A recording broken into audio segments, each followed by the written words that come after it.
Raundi 4 i dialogut Prishtinë-Beograd ka përfunduar pas mesnate. Kryeministrat e Kosovës dhe Serbisë kanë avancuar në zbatimin e marrëveshjes së menaxhimit integruar të kufive. Konkretisht ata kanë rënë dakord në parim për mbledhjen e të ardhurave doganore në 4 pikat kufitare ku ka filluar zbatimi i kësaj marrëveshjeje.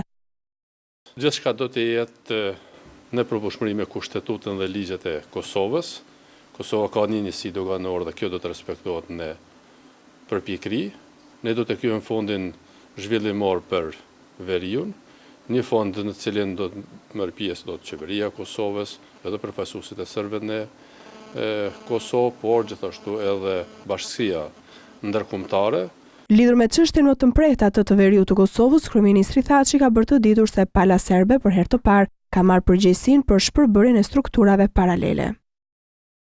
Qeveria e Serbisë merr obligimet dhe përgjegjësitë për zhbërjen e strukturave paralele të sigurisë dhe largimin e tyre nga Kosova, ndërsa qeveria e Kosovës në përputhshmëri me kushtetutën, ligjet dhe dokumentin e presidentit Ahtisari prezanton tek baronesha Ashton mundësinë dhe përgjegjësinë për normalizimin e gjendjes në veri.